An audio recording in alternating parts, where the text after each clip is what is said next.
Okay, so thank you for joining us today. We'll be doing an introduction to the medical field, and talking about what you can do as a pre-med student, whether you're in middle school or high school. And let's start first with a Mentimeter. So at the top, you can see this code. So you just go to menti.com and then type in the code. Um, and so our first question is, what words come to mind when you think about the medical field? So when I mentioned like medicine, what kind of ideas or words come to mind.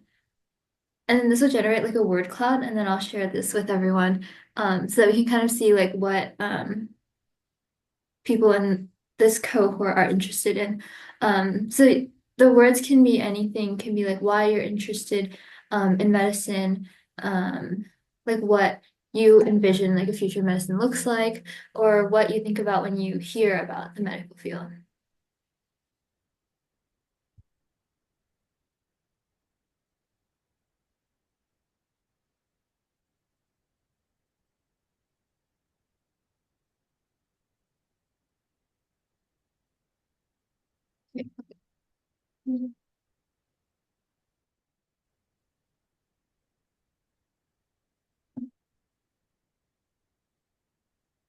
So thank you for all the responses.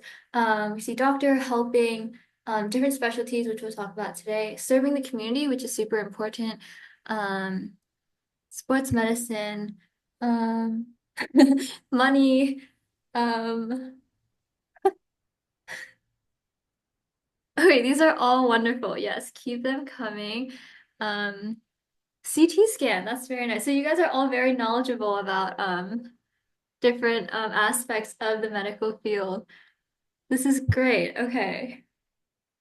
Yeah, and there are different ways to be involved in the health or medical field. There's dentistry, psychiatry, there's research, nursing, anesthesia, and then yeah, a lot of disease and also helping others, and then also pills. Um, this is great. So hopefully throughout the semester we'll touch upon some of these topics.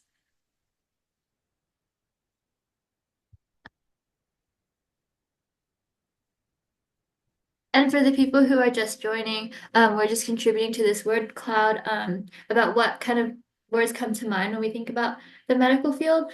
So talking about like specialties, what you envision the medical field being like, how you want to contribute. Okay. Okay, so this is great. Thank you for contributing. And then next we're going to move on to another question, which is more specific. What medical specialty would you like to be part of in the future? So I know when we sent out the interest form, there were a lot of specific fields that people were interested in, but then also we're interested in kind of like what you're interested in pursuing so that we can cater our topics and our guest speakers to your interests. Okay, cardiology, very cool. Emergency medicine, psychology, optometry, orthopedics, genetical engineering. That's very cool. Wow, okay, we have like a really good mix here.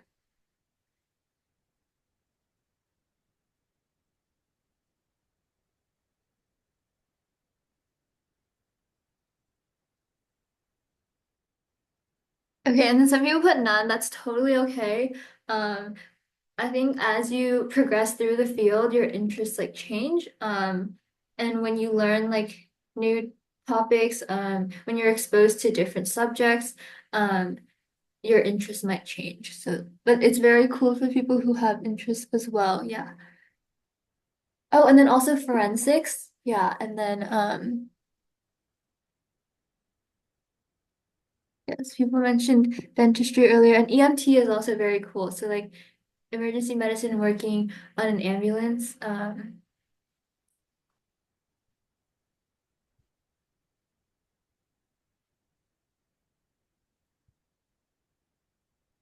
then neuroscience, yeah.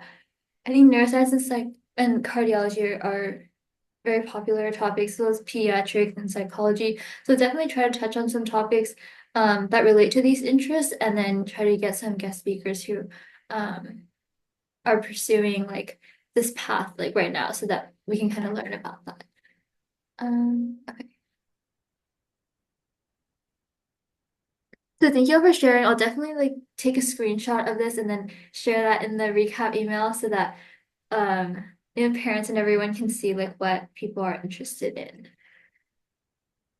Okay, and then let me navigate back to my slides. Okay, so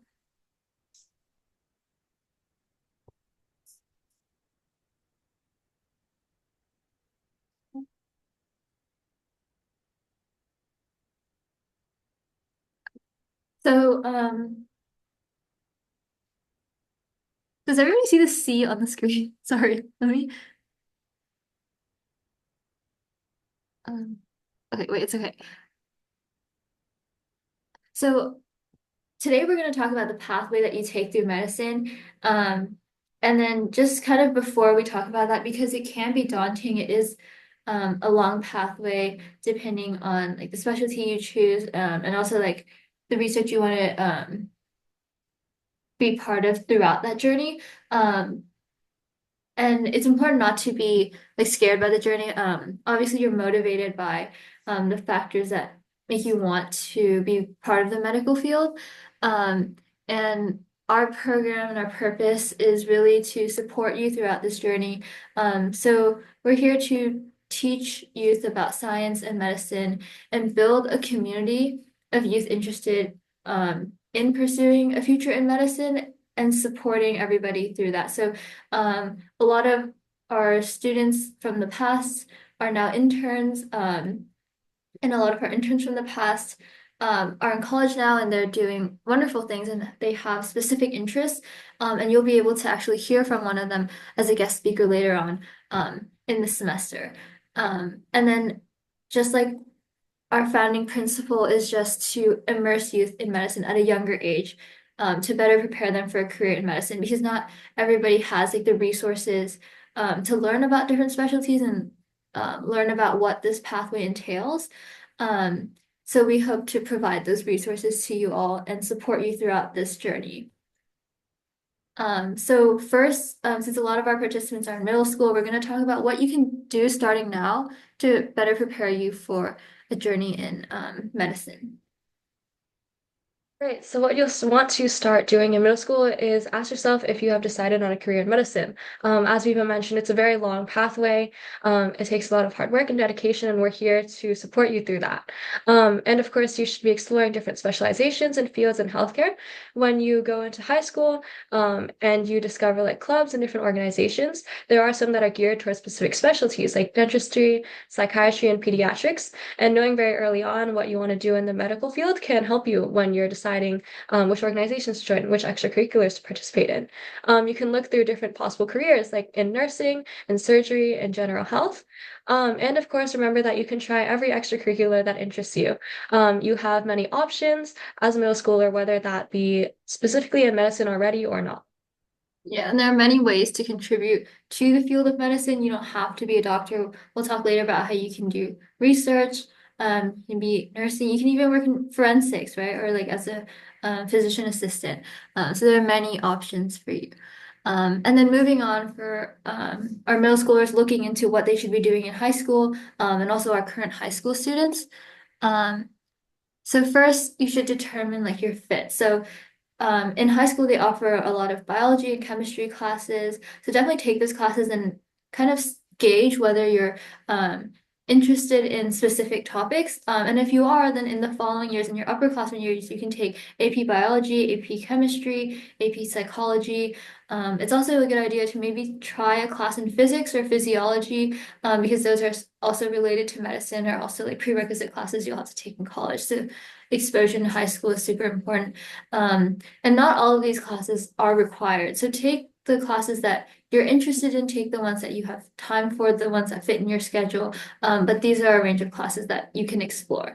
And also know that medicine is a combination of applying science and also working with others. So throughout high school, you can challenge yourself out of your comfort zone, start volunteering. So a central idea to the idea to the medical field is kind of helping others. So you can volunteer at a food bank, at events, volunteer with Red Cross, with UNICEF, and then some hospitals let children who are under 18 volunteer, some do not. It's not mandatory to volunteer at a hospital, but having volunteer experience in a community is super helpful. Um, and then towards the end of high school, you'll be applying to college. Um, and so when medical schools look at applications, they'll know that like some universities it's like harder to get good grades than others. And so an A at one university might be viewed more favorably than an A at another university.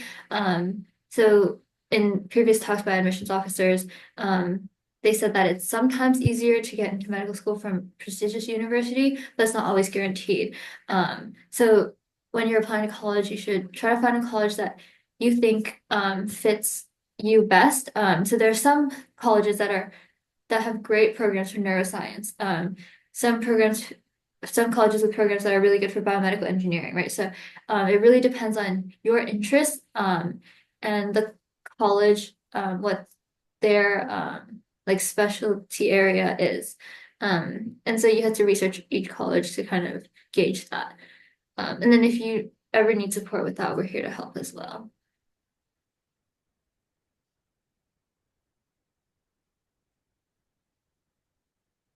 And then some other preparation in high school. Um, So after you take the prerequisites in the first few years of high school, in your upperclassmen years, junior and senior year, you can consider taking honors and AP classes that prepare you for classes in college. So for me, I took AP chemistry and I was able to pass out of the first chemistry class in my university and then just go to a more advanced one. And then I also took AP bio and I was able to place out of the introductory bio class and take more electives that I was interested in. And then all the AP and honors courses don't have to be medicine related.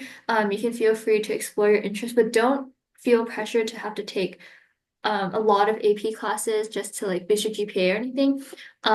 Like for me, I didn't take history because I wasn't as interested in history as biology, but I was interested in computer science and its applications to medicine, so I took AP computer science. But I think as long as you're able to justify that on your college application, but just don't like make it obvious that you're taking classes with a GPA boost. And then in high school, you can also participate in pre-med clubs or organizations. So sometimes people have special interest clubs like Cancer Club, biomedical engineering club, or just a biomedical club. And being part of these clubs, you can build community and get to know people who also have similar interests. These are the connections that will carry through the rest of your career. And then it's also important to participate in STEM activities in high school and in your community. And then kind of gauge whether this is a field that you want to be part of. And then it's important to hone in on kind of your purpose. So towards the end of high school, try to like ask yourself, why are you interested in science? What is motivating you to become a doctor or to work in the healthcare field? And are you prepared to spend the next 11 to 13 years learning how to become a doctor? Um, and if the answer is yes, then you keep going in college to pursue medicine. If not, you can consider like other avenues to contribute to medicine as well, and that's totally okay. And then moving on to what you can do in college, again, we'll talk about the majors that you can choose from. Right. So keep in mind that any major is acceptable to apply for medical school. You can of course major in like biology, biochemistry, or like physics. But keep in mind that your major can also be something that you enjoy and excel in. And there's no preference for like science or biology majors by medical schools. And sometimes there's also like no pre-med major either. It's just a track that ensures that you fit the guidelines and do all the classes that are needed to apply to medical school. And the only requirements are like the prerequisite classes and to take the MCAT, which we will be talking about in a little bit. Yeah, so the a lot of people major in biology because the requirements for the major are the requirements for pre-med classes. So you can kind of knock out two in one. and for me personally, I'm interested in biochemistry and neuroscience, and both of those are like science-based majors. But a lot of people also choose different majors. They do education, or like literary arts, and that can, depending on who's like evaluating your application, that can help you stand out as well. So definitely don't feel pressure to major in a science field. You can feel free to major in anything that interests you, but just it's important to take the prerequisite classes. So now we're going to get into kind of the requirements. For many of you, this might come a little bit later, but it's good to know early. I didn't know about the requirements until my second year of college, so that was a little stressful for me. So it's like good to know earlier, and you can always look back to these slides when you need. So in your first 3 years, you should try to take general chemistry with lab, and then organic chemistry with lab, also physics with lab, and biology with lab.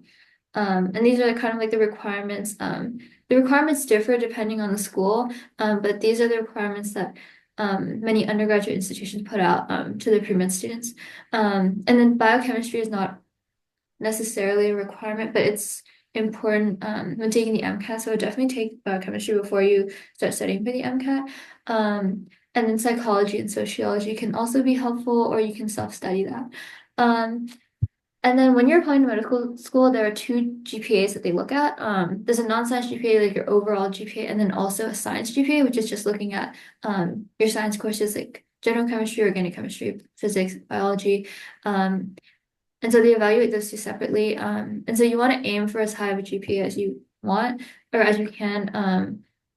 People usually recommend like if there's a more difficult class or an easier class, you should take the easier class so you can maintain your GPA, and also participate in other activities outside of school. Um, and yeah, in college, people usually take 4 classes per semester. Um, and then it's recommended that you don't try to take too many difficult lab courses at the same time. So you wouldn't want to take like 4 lab classes, because then that's like a big time commitment, and then you don't have time for things outside of school, which are also important.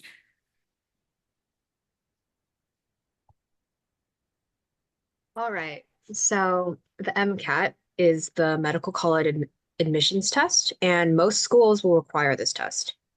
There are 4 sections of the MCAT. There's biological and biochemical foundations of living systems, chemical and physical foundations of biological systems, psychological, social, and biological foundations of behavior, and critical analysis and reasoning skills. The first 3 sections are mainly content that you will learn in your standard pre-med classes. But the 4th section is to assess your ability to analyze opinions and arguments in writing. The score ranges from 472 to 528, and the mean and median are both at 501. Scores are calculated by adding the total from each section, so you can get from a 118 to a 132 in each section. And the important thing about the MCAT is that although it is important, if you don't do that well, there are still other programs you can apply to where the MCAT requirement is lower, or some schools don't require it at all. So just keep in mind, it's very important, but it's not the end all be all. Yeah, there are definitely many other factors that play a role into your application, and medical schools review your application holistically. So even if you have like a lower MCAT score, but you have outstanding research or clinical experiences, or you can have a really good story that tells that you're passionate about medicine, those things can make up for the MCAT. So it's not, like Trisha said, it's not like an absolute you have to get a really high score. And the same applies for the SAT and ACT for those applying to college as well. And then next we'll touch on extracurriculars. So these are also important parts of your application. They demonstrate your skills, your passion, and then if you have leadership positions, that also looks really good. And then if you're committed to a specific activity over the course of 4 years or longer, and you're making a positive impact on your community and showing your growth as a person, um, those are great qualities to showcase in an application as well. In terms of extracurriculars, it's important not to overwork yourself. So it looks better to have fewer activities, but you dedicate more time into it and accomplish more within each activity than to have a ton, but not do as much or not accomplish as much for each one. So these activities can include research. So there are different types of research. There's basic science research, translational research, and clinical research. So basic science is like working in a wet lab, pipetting, looking at experiments that kind of look at small scale interaction stuff. So it could be like protein folding, um, could be electrophysiology in the brain. Um, and there are other applications as well. I'm just drawing upon my area of expertise. And then translational research is how this basic science research applies to patients in a clinical setting. So it's trying to bridge the two.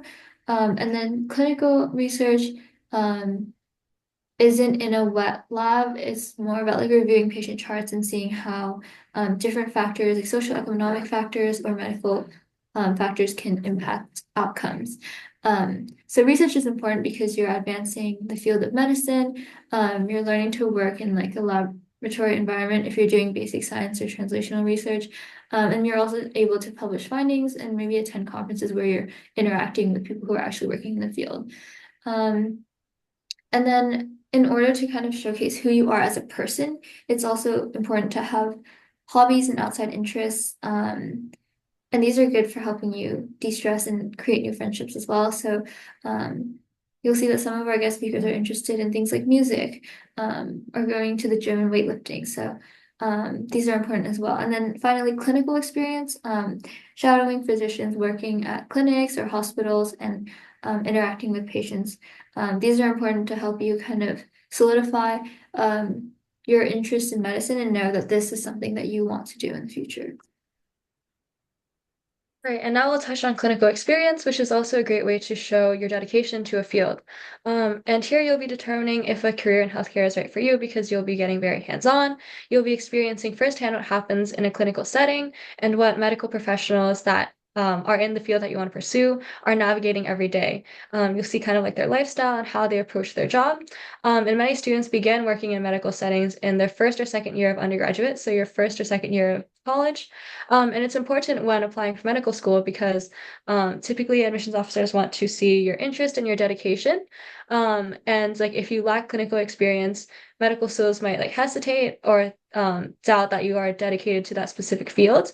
And when you are in college, you can talk to your university or college's pre-med office to get connected to a doctor's office or clinic or hospital, and like other opportunities that are there for undergraduate students. Yeah, for clinical experience, as someone who's under eight, some hospitals have policies where people under 18 aren't allowed to shadow. If you're very eager to get shadowing experience, I would recommend talking to maybe your primary care provider, like your pediatrician.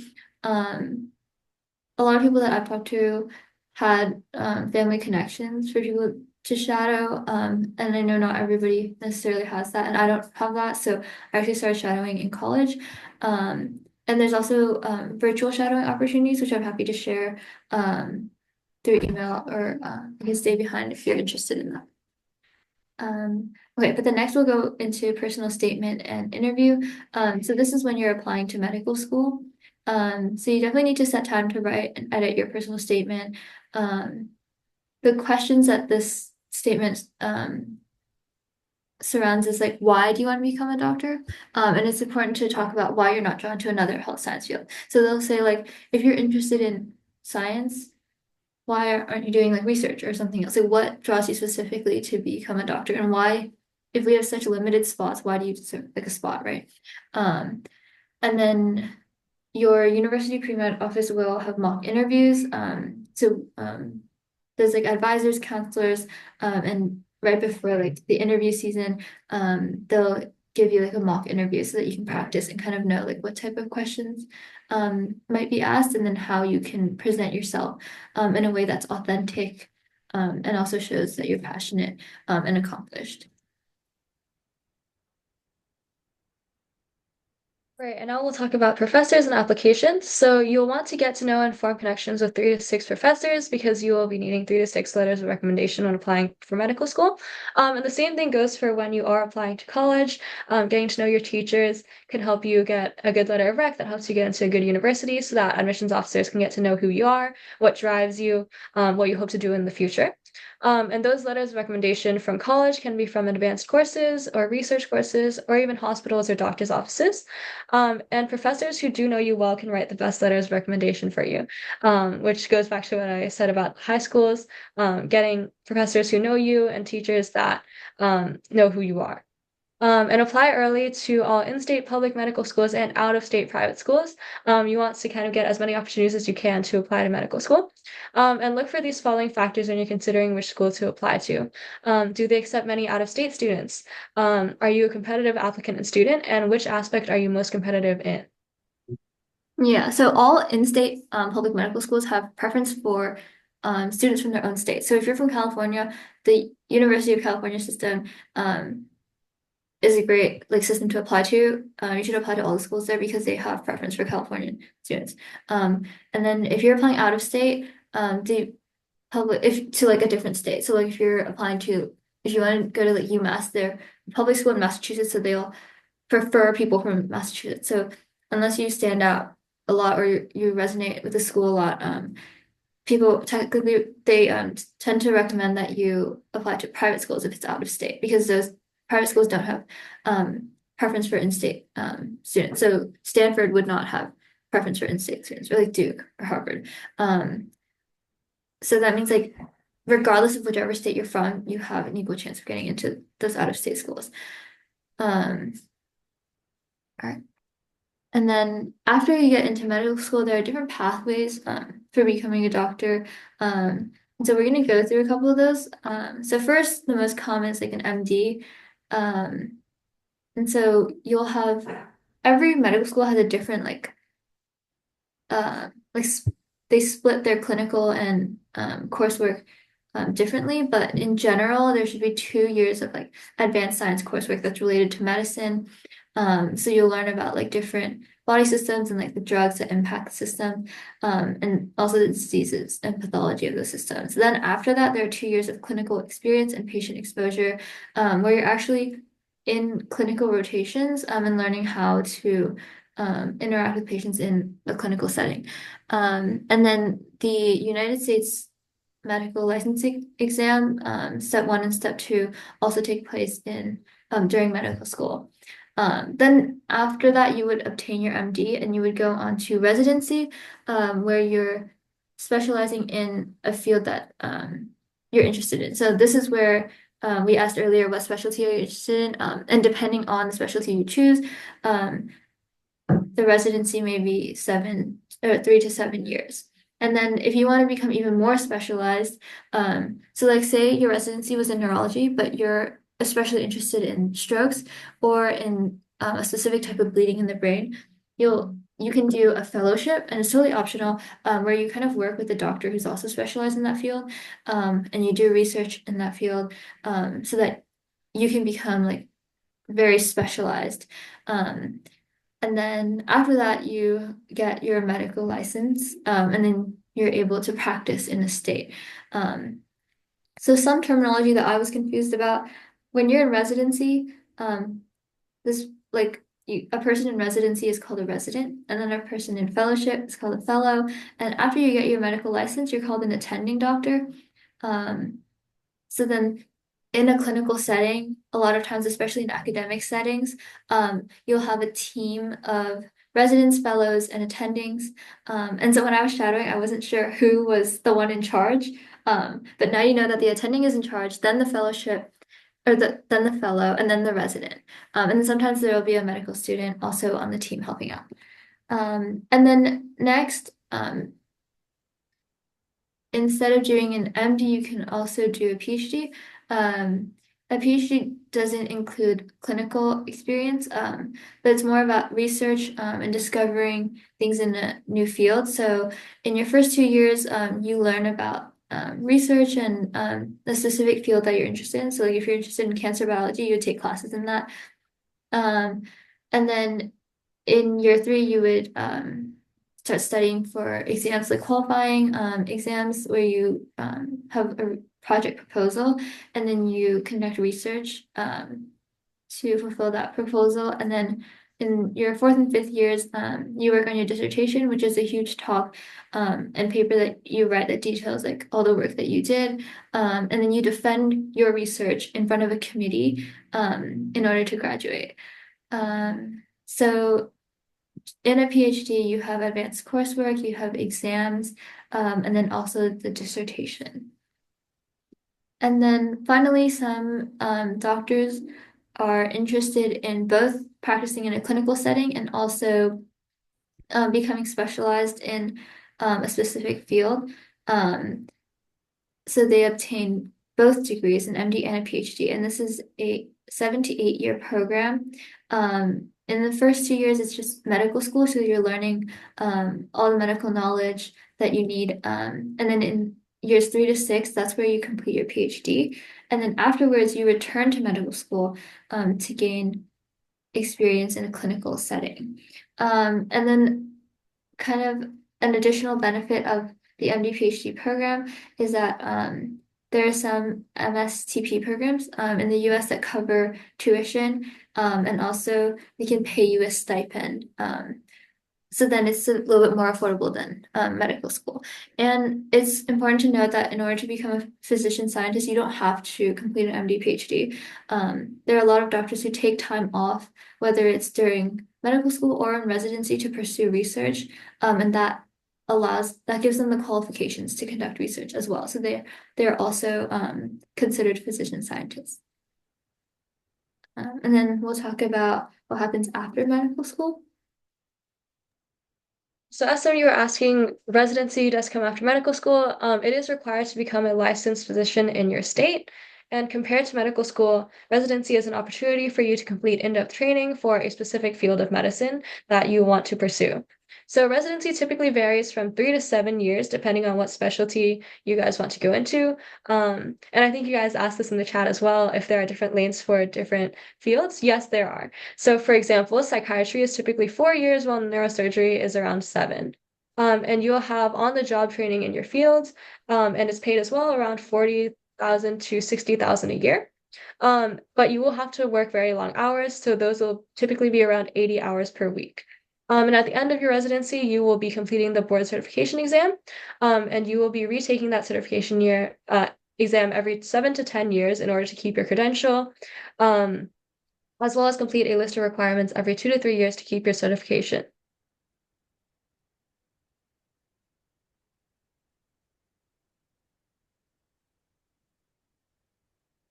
And then, as we talked about earlier, next is like fellowships after your residency. These are completely optional, but if you want to become specialized in a specific condition, or a specific disease, this is what students would choose to complete.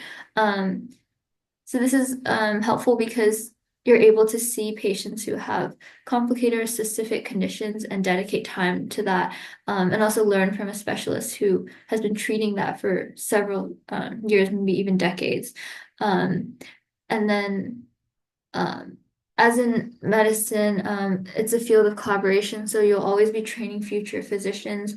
Nobody can carry on this work forever, right? We need to keep training new people, get new students, youth interested in medicine so that they can carry on this and kind of help future patients. And during a fellowship, there's a lot of experience that you can gain to deepen your knowledge of a specific condition. And these can be anywhere between 3 to 7 years. And the pay is usually a little bit higher than for a residence. And then we have slides for medical specialties. And these are more for you to kind of like learn about the different specialties that are available to you. So each specialty works with specific groups of patients, treats different diseases, requires different skills, and has different philosophy for treating a patient. And these are what you choose when you're applying to residency after medical school. So this is really for your own, for you to review on your own time. I know in the Mentimeter, a lot of people had specific interests already, and these are just to expose you to a couple more. So on each slide here, we'll send this out after, but we just have one specialty and then what a specialist in that field would do, and specific subspecialties as well as conditions that are treated, and then the residency length and an average salary. And so we have neurology, ophthalmology, endocrinology, pediatrics, dermatology, cardiology, oncology, and this doesn't cover all the specialties, but you can feel free to look through them. And then if you have any questions about them, feel free to reach out. And then are there any questions? I just saw that there were a lot of questions in the chat, and thank you so much to Vian and Trisha for answering those questions. Yes, there is a slide about anesthesia. And then if any of your questions weren't answered, you can feel free to shout them out now, or stay behind or shoot us an email. I'm happy to answer that. Okay, and then next, Trisha's gonna tell you all a little bit about the weekly med, which is a great opportunity for you to kind of learn about and teach others about the topic. All right. Hi, everyone. So the Weekly Med is Youth and Pre-Med student-run medical journal. And it's pretty much an opportunity to share about any medical or science topics you're interested in. And you'll have it published to the Youth and Pre-Med website, and it also gives you volunteer hours. The Weekly Med accepts many forms of submissions, such as written articles, literature reviews of studies, or like videos. The process for submission is simple. Sign up in our Google Sheet with a unique topic, and I can send out that link right now. Wait for approval, and you can start writing. And if you have any questions, email me at weeklymedjournal@gmail.com. And even if you aren't interested in writing or creating submissions, I do suggest you check it out. There are some really fun articles on it. Yeah, so a lot of people have written about specialties. You can feel free to do so yourself also. So in this spreadsheet, you'll scroll to the bottom and then you'll see rows of yellow, and then you put your name. So for example, I'll put my name, and then for topic, maybe I'll write about like why I want to be a doctor. Like, feel free to get creative. You can write about any topic that you want. And Trisha will approve. We'll discuss and approve. And then if there are any comments or suggestions we have, we'll write it down here. And you can get volunteer hours for writing articles. Just put them down here. Like say I spent like 10 hours writing the article. Or like maybe I'll say I did 5 hours research and then 5 hours writing. And then we'll approve that. And if you need anything signed, we can sign that for you. And then once it's approved, it'll turn light green. And we'll try to keep on top of that. And then when you're done, you just email it to Trisha at the email on the slide. And then we'll make the appropriate edits and then submit it to the website where everybody can read it. And then you can also include that in your college apps as well. Yeah, and then any questions, feel free to reach out to Trisha at this email, or you can stay behind and ask. And so for the rest of the semester, I'm finalizing the schedule right now and I'm going to send it out. Next week, we have a guest speaker. His name is Alex. He's a senior at Brown concentrating in neuroscience. He's interested in cardiothoracic surgery, which some of you listed as an interest that you want to pursue. At Brown, he does so much. He's a teaching assistant for biochemistry. He volunteers at the hospital and does research. And he's done incredible things and been published in top journals like neurology. And he's also applying to medical school right now, and interviews just came out and he's gotten a ton. So if you have any questions about like what you should do in undergrad to get into medical school, or the application cycle itself, feel free to bring those questions to next week's session. And as I said earlier about how it's so important to have interests outside of medicine, he's interested in music, weightlifting, and creating content. And he'll be sharing resources when he talks to us next week as well. So we're super excited for that. And think that's all we had for you this week. We'll definitely send out the slides for you to go over. Um, and yeah, thank you for coming. Here is our email and website, and then also our Instagram, to stay updated on everything. And we'll be emailing you a recap. So I'm going to stop recording so that people can feel free to ask questions and unmute. But yeah, thank you so much for coming.